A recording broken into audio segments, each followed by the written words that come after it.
Okay, so like just to give people an idea of how fucking twisted and fucked up my life is, right? So I went to trial in Grayling and lost my life, did a bunch of time at prison. The judge that sentenced me was Judge Burmeister, and got out of prison and married my sweetheart a month later. And the same exact judge, when the person filed for annulment of our marriage, I went before the exact same judge that sentenced me.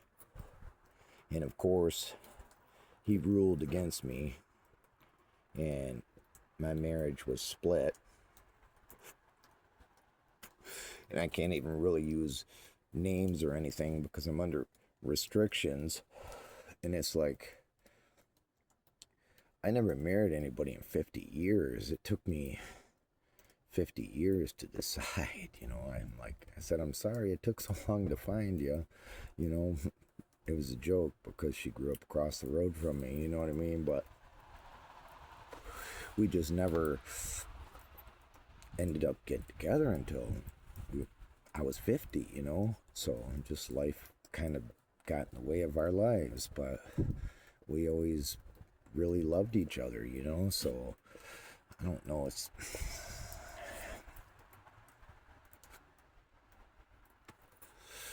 it's crazy because when she was young, she really liked me, and I was like, no, stay away, because I was such a bad boy, It's like I didn't want to, like corrupt her or ruin her, She's such a great person.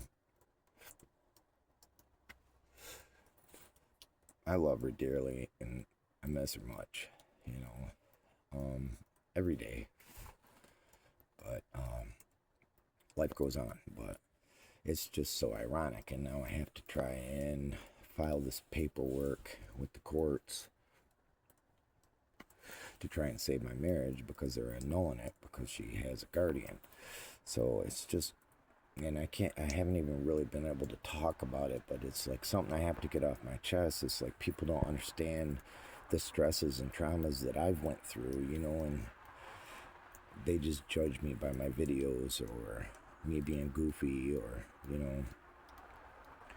but the core of who I am, my wife knows. And that's why she loves me. And the people around me that are my friends in the streets up here in Traverse, they love me because they know me, you know. And I might not show it, but I try to follow the teachings of Jesus as much as possible.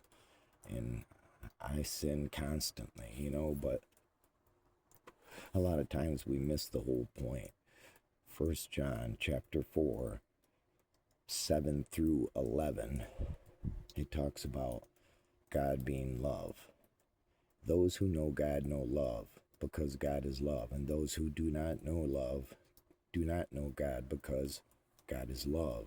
And he so loved the world that he gave his only begotten Son that we might have everlasting life, which is similar to John 3:16, I know. But I'm rambling on about other stuff right now, but people don't understand the core of who I am. They see and they judge what's up here when I'm ranting and raving because I have mental illness, and they don't understand that. But, if you sat with me for an hour and got to know me, by the end of it, you would walk away with a different opinion of who I am.